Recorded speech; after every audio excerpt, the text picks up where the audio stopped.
तो human reproduction chapter का part 1 और पार्ट 2 हम लोग देख चुके हैं। आज हम लोग इसमें आगे बात करेंगे। तो पार्ट 1 में हम लोग पढ़े हुए थे अबाउट मेल रिप्रोडक्टिव सिस्टम और पार्ट 2 में पढ़े हुए थे अबाउट फीमेल रिप्रोडक्टिव सिस्टम।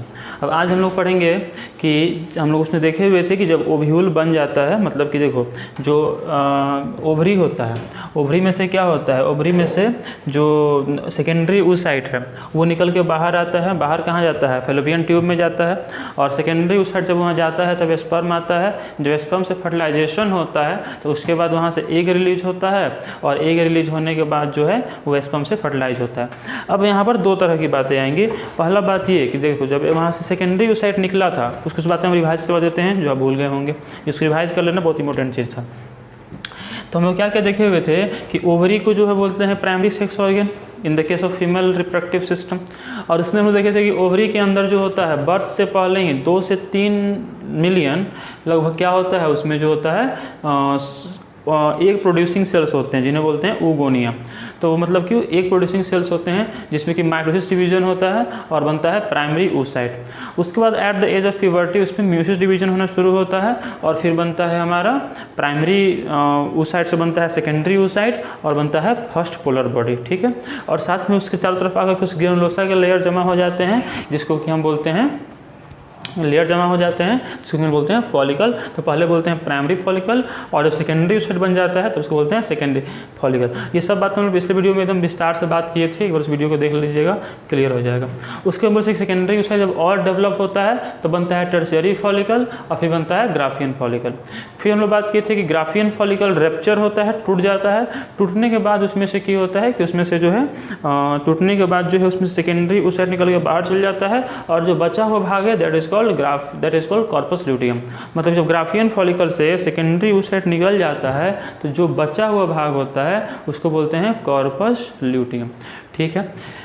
उसके हम लोग बात किए हुए थे कि जो कॉर्पस ल्यूटियम होता है वो कुछ हार्मोन रिलीज करता है। कौन सा हार्मोन होता है? वो प्रोजेस्टेरोन हार्मोन। तक आता है एग्जाम में कि which hormone is secreted by the corpus luteum, so that is the progesterone hormone.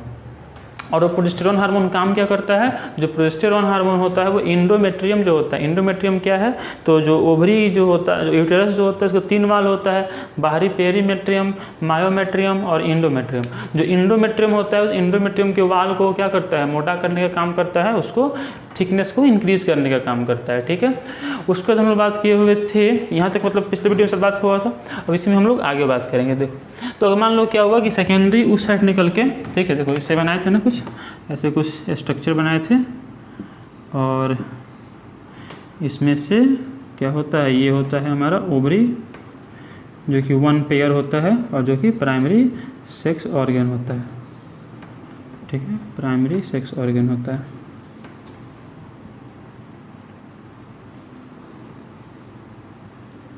ठीक है। ठीक है। इसमें हम लोग पढ़े हुए थे कि यहाँ से जो है सेकेंडरी oocyte, मान लो सबसे जो डेवलप हो गया इसको क्या बोलते हैं? Graafian follicle. तो ग्राफियन फॉलिकल में से बाहर निकल के क्या जाता है? Secondary oocyte। जो सेकेंडरी oocyte होता है वह जब आगे जाता है तो डिवाइड करता है, और सेकेंडरी oocyte डिवाइड करता है तो फिर क्या बनता है? स्पर्म आता है तब डिवाइड करता है, स्पर्म नहीं आता है तो डिवीजन नहीं होता है। ठीक है। तो इसमें से ये निकल के बाहर जाता है और जो बचा हुआ भाग होता है इसका that is called what? That is called corpus luteum. ठीक है, कॉर्पस ल्यूटियम। और उसमें से जो निकल के बाहर चला गया उसे क्या कहते हैं? उसे कहते हैं सेकेंडरी oocyte। ये क्या है बोलो? ये है सेकेंडरी oocyte। और कॉर्पस ल्यूटियम कौन सा हार्मोन सिक्रेट करता है? Corpus luteum secretes progesterone hormone. ये सिक्रेट करता है कौन सा हार्मोन? प्रोजेस्टेरोन। जो क्या करता है? जो इंक्रीज करता है थिकनेस ऑफ इंडोमेट्रियम। ये इंडोमेट्रियम का जो है, इंडोमेट्रियम कौन है? ये इंडोमेट्रियम। ये क्या है? मायोमेट्रियम। ये क्या है? पेरीमेट्रियम। तो पेरीमेट्रियम, मायोमेट्रियम, इंडोमेट्रियम। इंडोमेट्रियम के थिकनेस को इंक्रीज कौन करता है? प्रोजेस्टेरोन जो है इसको इंक्रीज करता है। और प्रोजेस्टेरोन कहाँ से निकलता है? कॉर्पस ल्यूटियम से जो है निकलता है। फिर हम लोग बात की थी कि यहाँ सेकेंडरी oocyte निकलता है, निकल के जाता है फैलोपियन ट्यूब में। ठीक है। और सेकेंडरी oocyte जब यहाँ पहुँच जाता है फैलोपियन ट्यूब में, उसके बाद देखो 2 कंडीशन पॉसिबल है। एक कंडीशन क्या पॉसिबल है? एक कंडीशन ये पॉसिबल है कि यहाँ से स्पर्म आए, ठीक है। स्पर्म आएगा तो फिर क्या होगा? सेकेंडरी oocyte डिवाइड करेगा, डिवाइड करके क्या बनाएगा? सेकेंड पोलर बॉडी बनाएगा और साथ में क्या बनाएगा? सेकेंड पोलर बॉडी और साथ में बनाएगा एग, ठीक है, फीमेल गैमिट एग, और वो जो एग है वो स्पर्म से फर्टिलाइज करेगा, ठीक है। फर्टिलाइज होने के बाद फिर आगे की प्रोसेस क्या होंगे हम आगे देखेंगे। तो ये मतलब फर्स्ट कंडीशन है। सेकेंड कंडीशन ये है कि फर्टिलाइजेशन नहीं हो। सेकेंड कंडीशन क्या है कि फर्टिलाइजेशन नहीं हो। अगर फर्टिलाइजेशन नहीं होगा तो फिर क्या होगा, फिर होगा ये कि जो सेकेंडरी उस साइट है फर्टिलाइजेशन नहीं होगा तो फिर ये बाहर निकलेगा, ठीक है। और जो बाहर निकलने की प्रक्रिया होता है उसको बोलते हैं मेंस्ट्रुअल साइकिल या मेंस्ट्रुएशन साइकिल। मतलब दो कंडीशन पॉसिबल है कि if fertilization occur then what happens, and second condition if fertilisation does not occur then what happens. So हमारे पास दो कंडीशन है। तो पहले हम लोग देखते हैं ये कंडीशन कि इफ फर्टिलाइजेशन हैपेंस अकर्स, अगर इफ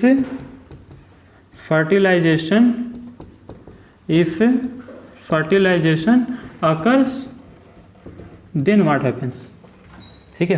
अगर फर्टिलाइजेशन होता है तब क्या होता है, तो if fertilisation occurs then you can recall the secondary oocyte यहाँ से बाहर आता है, ठीक है। और सेकेंडरी ओसाइट जब स्पर्म आता है तो सेकेंडरी ओसाइट डिवाइड करता है, क्या बनाता है, सेकेंड पोलर बॉडी, और क्या बनाता है, egg cell. Second polar body का कोई काम नहीं, सेकेंड पोलर बॉडी को भूल जाओ, वो डिस्ट्रॉय हो जाता है बाद में। तो बचा क्या, बचा हमारा एग। तो वो जो एग है वो स्पर्म से फर्टिलाइजेशन करता है। मतलब देखो क्या होता है कि यहाँ से ये आगे बढ़ा, यहाँ पर स्पर्म आता है, ठीक है। फैलोपियन ट्यूब में यहीं पर जो है जो एम्पुलरी इस्थमस जो यहाँ पर जंक्शन है, यहाँ पर क्या होता है, फर्टिलाइजेशन कंप्लीट होता है, ठीक है। जब फर्टिलाइजेशन कंप्लीट होता है तो फिर क्या होगा, देखो मेल गैमिट है, स्पर्म आया है, और क्या है, फीमेल गैमिट, ठीक है। फर्टिलाइजेशन हुआ, होने के बाद क्या बनेगा, जाइगोट, ठीक है। और फिर जाइगोट में डिवीजन शुरू होगा। कौन डिवीजन होगा जाइगोट में, माइटोसिस डिवीजन होगा। कौन डिवीजन होगा, माइटोसिस। अब जैसे आपको पता होगा कि डिवीजन दो टाइप के होते हैं, कौन कौन, एक होता है mitosis division and another is called meiosis division. अगर एक सेल में डिवीजन हो, डिवीजन के बाद जो है सेल्स बने और cells number of chromosome same रहे, that is called mitosis division. And if one cell after dividing produces 4 cells and the number of chromosome becomes half, then that is called meiosis division। तो zygote में देखो meiosis division केवल होता है during gamete formation, ठीक है, during formation of this male gamete and during formation of the female gamete. बाकी हर समय जो है कौन डिवीजन होता है, हमेशा बॉडी में हमारे माइटोसिस डिवीजन होता है, ठीक है। तो मेल गैमिट था, फीमेल गैमिट था, फर्टिलाइजेशन हुआ और क्या बना, जाइगोट।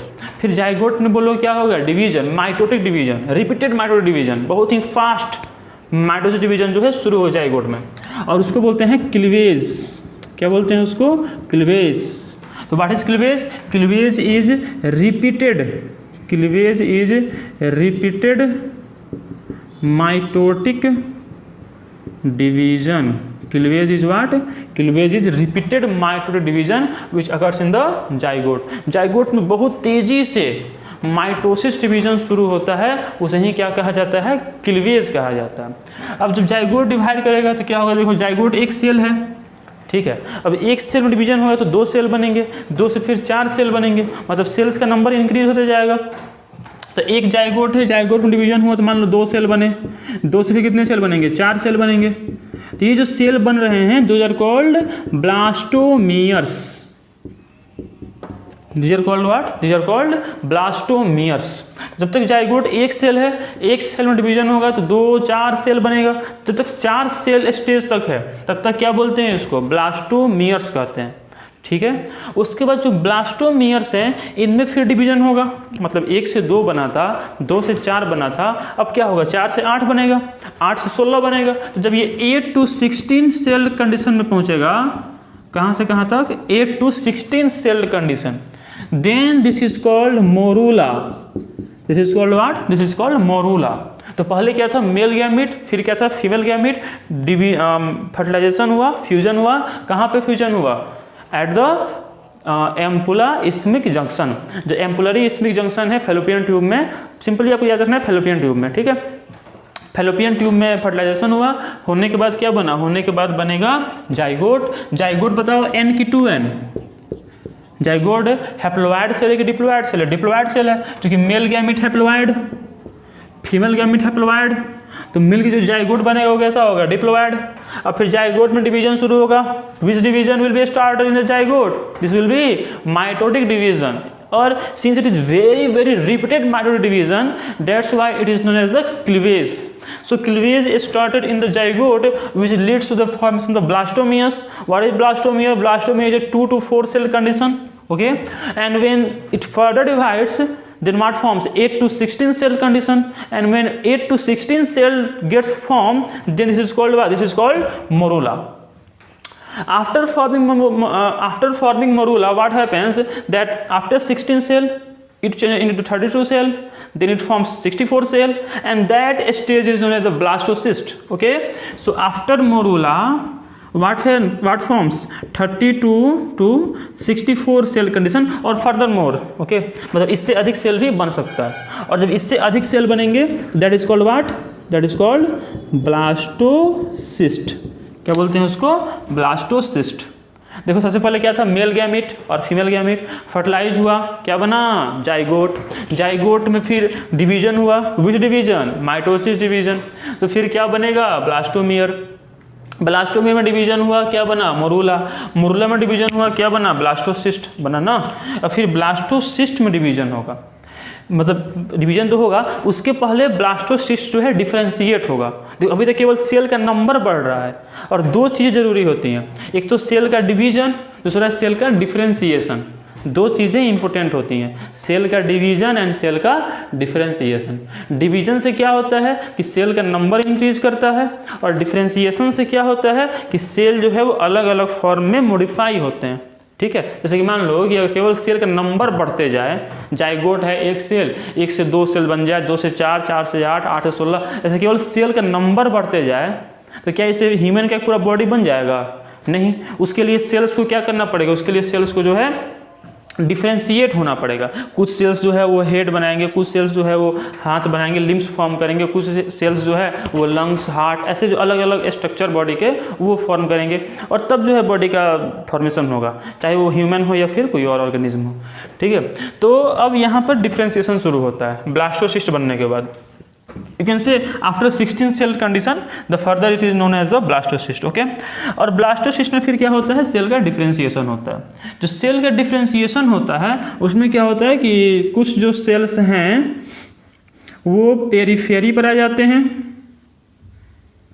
ठीक है, मतलब कि चारों तरफ से आकर उसको क्या कर लेते हैं? घेर लेते हैं। और कुछ सेल्स जो होते हैं वो अंदर होते हैं।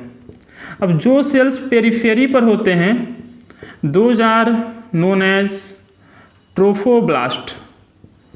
उन्हें क्या कहा जाता है? ट्रोफोब्लास्ट कहा जाता है। और जो सेल्स अंदर होते हैं इनको कहा जाता है इनर सेल मास। क्या कहते हैं इसको? Inner cell mass. तो ब्लास्टोसिस्ट डिफरेंशिएट होकर क्या बनाया? यह बनाया ट्रोफोब्लास्ट, और क्या बनाया? Inner cell mass. अच्छा, ये सब चीज़ कहाँ हो रहा है? देखो डिवीजन, फर्टिलाइजेशन कहाँ हुआ था? यहाँ पर है ना, at the ampullary isthmic junction, मतलब यहाँ पर हुआ था। उसके बाद यहाँ से आगे बढ़ रहा है और ये डिवीजन हो रहा है, मतलब यहाँ पर जाइगोट बन गया। अब जाइगोट डिवीजन किया तो क्या बन गया? ब्लास्टोमियर। तो ब्लास्टोमियर यहाँ से आगे बढ़ा, यहाँ आया। ब्लास्टोमियर डिवीजन किया, क्या क्या क्या बना? मोरूला। मोरूला से आगे क्या बना? ब्लास्टोसिस्ट। अब ब्लास्टोसिस्ट बनते बनते यहाँ तक आ गया है। कहाँ तक? यूटेरस तक आ गया है। अब क्या होगा? अब देखो जब ये निकल गया था तो कॉर्पस ल्यूटियम तो हमेशा के लिए रह गया इसमें। Corpus luteum is endocrine part. Corpus luteum is the endocrine part. As you know, there may be two types of gland, endocrine gland and exocrine gland. Those glands which secrete enzyme are known as exocrine, and those glands which secrete hormone are known as endocrine gland. Okay? So यहाँ पर जो corpus luteum है वो किसका काम कर रहा है? एक्सोक्राइन के इंडोक्राइन का। इंडोक्राइन का जो कि वो तो हार्मोन्स रिलीज कर रहा है। और कौन से हार्मोन्स रिलीज हो रहे हैं? हार्मोन्स कौन से रिलीज हो रहे हैं? प्रोजेस्टेरॉन हार्मोन रिलीज हो रहा है। और प्रोजेस्टेरॉन हार्मोन क्या काम कर रहा है? जो इंडोमेट्रियम है उसके थिकनेस को इंक्रीज करने का काम कर रहा है, ठीक है। तो अगर फर्टिलाइजेशन हो चुका है, अगर फर्टिलाइजेशन हो गया है तो कॉर्पस ल्यूटियम तो हमेशा के लिए रह गया अंदर। जब तक फर्टिलाइजेशन हो, जब तक प्रेगनेंसी पीरियड है, तब तक कॉर्पस ल्यूटियम अंदर रहेगा और वो हार्मोन निकालता रहेगा। कौन हार्मोन निकालता रहेगा? प्रोजेस्टेरॉन। और प्रोजेस्टेरॉन क्या करते रहेगा? प्रोजेस्टेरॉन इंडोमेट्रियम की मोटाई को बढ़ाते रहेगा, इंडोमेट्रियम के थिकनेस को इंक्रीज करते रहेगा, ठीक है। तो अब देखो क्या हो रहा है कि जाइगोट यहाँ बन गया था, जाइगोट यहाँ से आगे बढ़ रहा है, जाइगोट आगे बढ़ रहा है और डिवीजन कर रहा है, जाइगोट डिवीजन कर रहा है तो क्या बन रहा है, ब्लास्टोमियर, ब्लास्टोमियर से क्या बन रहा है, मोरूला, मोरूला से क्या बन रहा है, ब्लास्टोसिस्ट, और ब्लास्टोसिस्ट बनते बनते बनते बनते ये कहाँ पहुँच गया, इंडोमेट्रियम तक पहुँच गया। अब इंडोमेट्रियम काफ़ी मोटा हो चुका है और इंडोमेट्रियम से आकर जो ये ट्रोफोब्लास्ट है ये अटैच हो जाएगा। कौन अटैच हो जाएगा, ट्रोफोब्लास्ट। ठीक है, तो ये आकर यहाँ पर जो ट्रोफोब्लास्ट है, देखो इसमें क्या हो गया है, गड्ढा बन गया ऐसे। ठीक है, और जो ट्रोफोब्लास्ट है वो आकर इससे क्या हो गया, वो आकर इससे अटैच हो गया।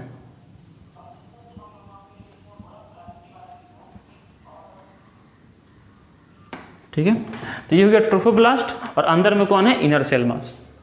अब ट्रोफोब्लास्ट जुड़ गया इंडोमेट्रियम से, अंदर में कौन है, इनर सेल मास। अब देखो क्या होगा कि इनर सेल मास, ट्रोफोब्लास्ट सब जुड़ गया, ट्रोफोब्लास्ट एक कनेक्शन फॉर्म कर लिया विथ द ओम्ब ऑफ मदर। ओम्ब मतलब क्या होता है, यूटेरस, यूटेरस में क्या बोलते हैं, ओम्ब। ठीक है, ओम्ब या फिर यूटेरस दोनों सेम बात है। ठीक है, तो यहाँ पर क्या हुआ कि यहाँ पर एक कनेक्शन फॉर्म हो गया।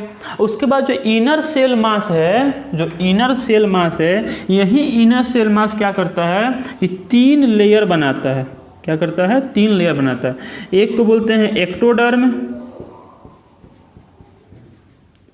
एक को बोलते हैं मेसोडर्म और एक को बोलते हैं इंडोडर्म। एक्टोडर्म, मेसोडर्म और इंडोडर्म, ये 3 लेयर बनाता है। कौन कौन, एक्टोडर्म, मेसोडर्म और इंडोडर्म। कौन बनाता है, इनर सेल मास। और फिर इसी 3 लेयर से क्या होता है, इसी 3 लेयर से जो है बॉडी के जितने भी स्ट्रक्चर्स हैं, जितने भी बॉडी के ऑर्गन्स हैं वह डेवलप होते हैं। किन 3 ऑर्गन, किन 3 लेयर से, एक्टोडर्म से, मेसोडर्म से और इंडोडर्म से। बाकी जो बॉडी के जो भी लेयर्स हैं, बॉडी के जो भी ऑर्गन्स हैं, वो जैसे कि स्किन डेवलप हो जाता है एक्टोडर्म से, हार्ट डेवलप हो जाता है मेसोडर्म से, और इस तरह से ये चलता है।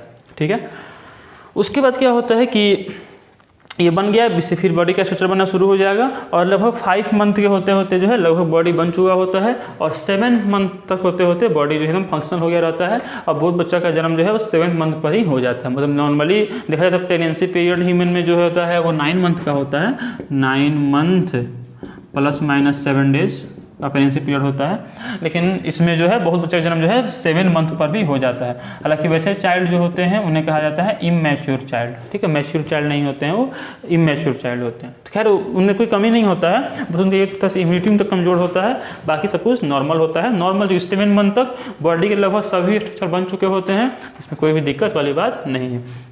तो ह्यूमन में देखा जाए अगर तो नॉर्मली जो प्रेगनेंसी पीरियड है वो कितने दिन का होता है, लगभग 270 दिनों का होता है, ± 7 डेज भी होता है। उसे देखा जाए सबसे अधिक जो प्रेगनेंसी पीरियड है वो होता है एलिफेंट में, हाथी में।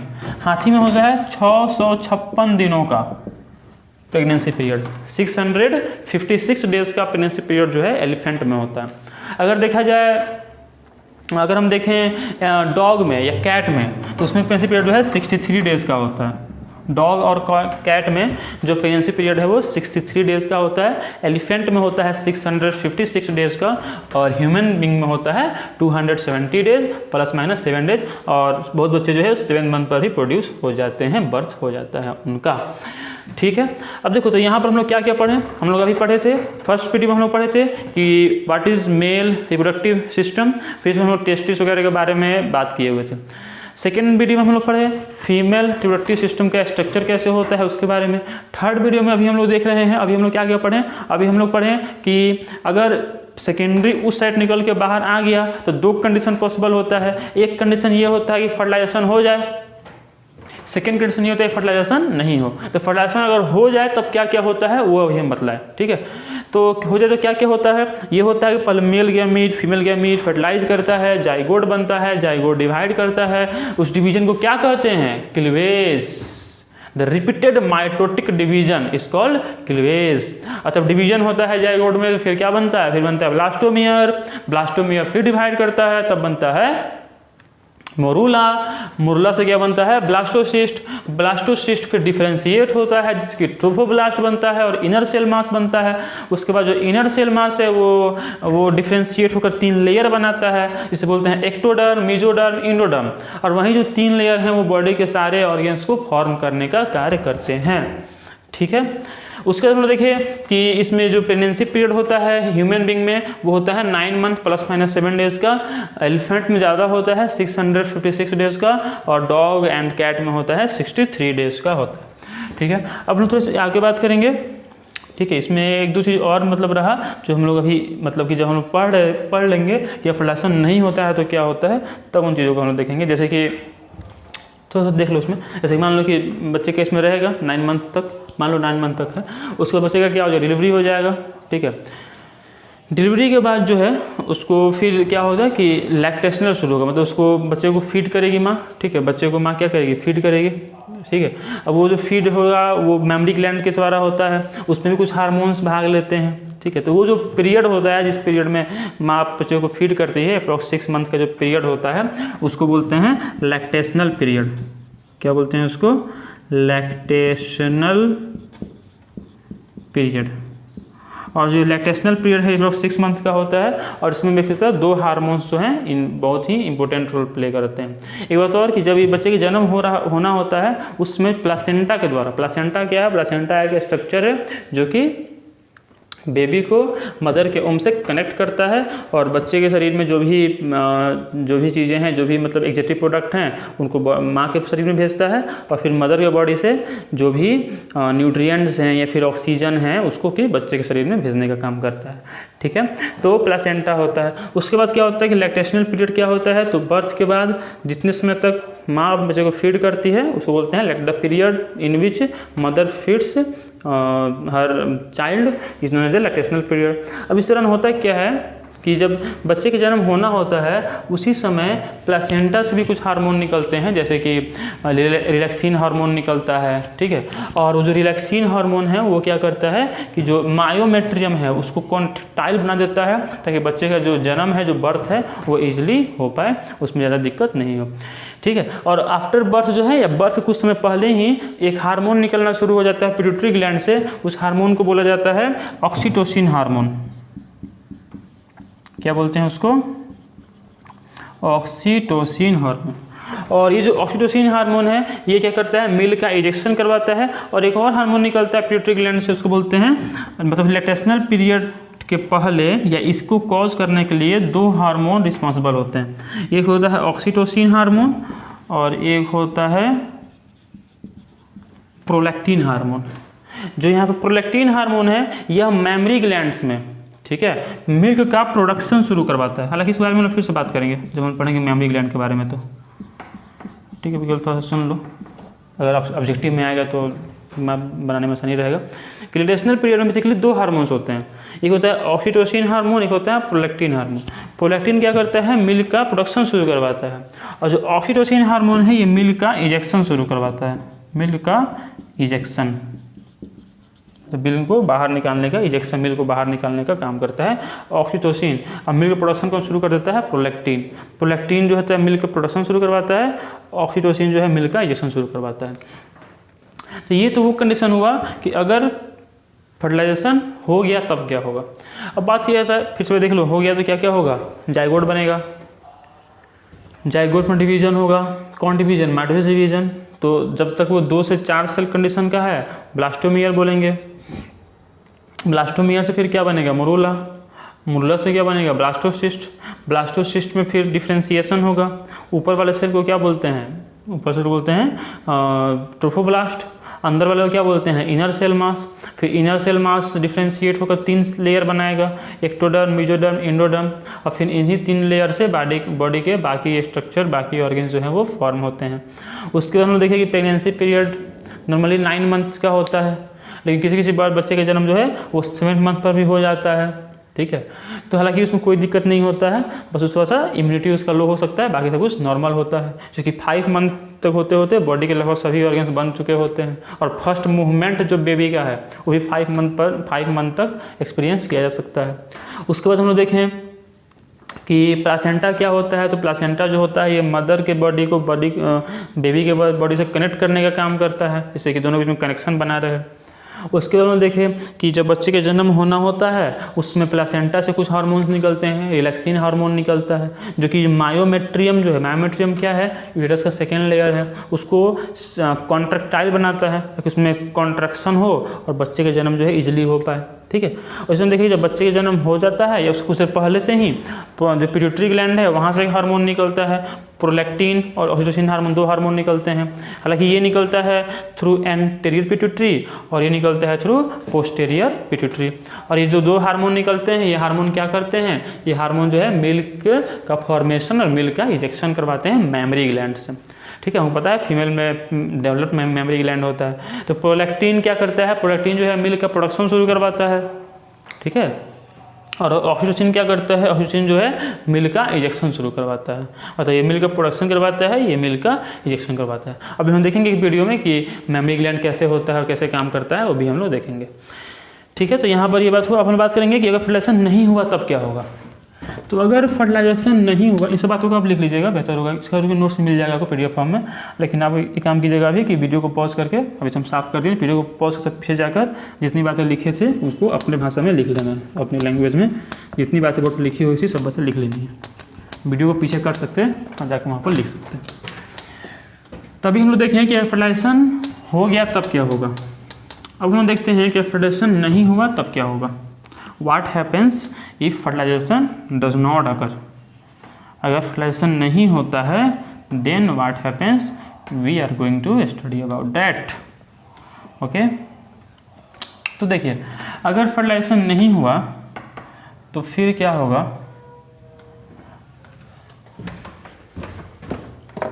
तो जितनी भी चीज़ें थी, कौन कौन सी चीज़ें थी, सेकेंडरी oocyte था, क्योंकि वो तो अभी एक बना नहीं।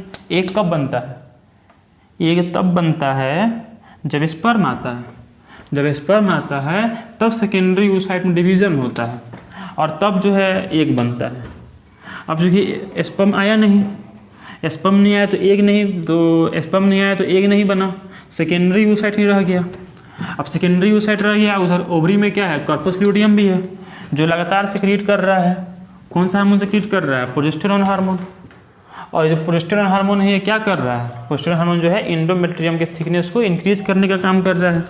ठीक है, तो ये प्रोसेस लगातार चल रहा है। इंडोमेट्रियम जो है वो थिकनेस इंक्रीज हो रहा है। ओवुलेशन कब हो जाता है, 14th, अभी हम लोग पढ़ेंगे उसमें।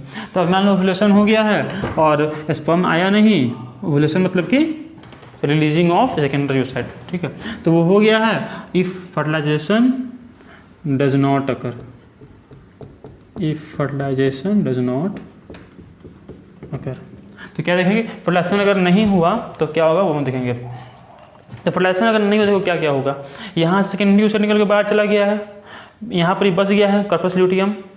ठीक है, और ये हार्मोन निकाल रहा है। कौन हार्मोन निकाल रहा है, प्रोजेस्टेरोन हार्मोन निकाल रहा है। वो हार्मोन क्या कर रहा है, वो हार्मोन जो है इंडोमेट्रियम के थिकनेस को बढ़ाने का काम कर रहा है। ठीक है, वो हार्मोन क्या कर रहा है, इंडोमेट्रियम के थिकनेस को इंक्रीज करने का काम कर रहा है। ठीक है, अब अगर फर्टिलाइजेशन नहीं हुआ है तो after 24 to 48 hours what happens that this egg, this secondary oocyte loses its viability to fertilise. मतलब अगर 24 to 48 आवर्स बाद अगर स्पर्म आए भी तभी फर्टिलाइजेशन नहीं होगा, क्योंकि एग अपनी वायबिलिटी लॉस कर देता है, मतलब वो फिर उसके बाद डिवीजन करने के काबिल नहीं रहता, कहो कि डेथ हो जाता है। ठीक है, तो फर्टिलाइजेशन अगर नहीं हुआ तो फिर क्या होगा कि जो सारी चीज़ें हैं, सेकेंडरी oocyte, प्रोजेस्टेरॉन, ठीक है, उसके अलावा जो है इंडोमेट्रियम, कॉर्पस ल्यूटियम, ये सब चीज़ें और साथ में कुछ ब्लड, ये सब चीज़ें बॉडी से बाहर निकलती हैं और उसको बोलते हैं मेंस्ट्रुएशन, या उसको बोलते हैं मेंस्ट्रुअल साइकिल। ठीक है, उसको बोलते हैं मेंस्ट्रुएशन फेज। तो if fertilisation does not occur then what happens, then menstruation occurs, menstruation, या you can say menstrual cycle,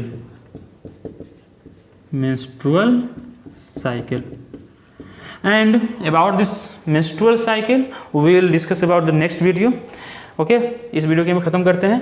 अगले वीडियो में हम लोग जो है मेंस्ट्रुअल साइकिल के बारे में, और प्रोलैक्शन नहीं हो तो क्या क्या चीज़ें होती हैं, कौन कौन से हार्मोन्स इन्वॉल्व थे जो कि अब बाहर निकलने वाले हैं, और कौन कौन से हार्मोन्स मेंस्ट्रुएशन साइकिल के अलग अलग फेज़ में इन्वॉल्व होते हैं, उसके बारे में हम लोग अब बात करेंगे नेक्स्ट वीडियो में।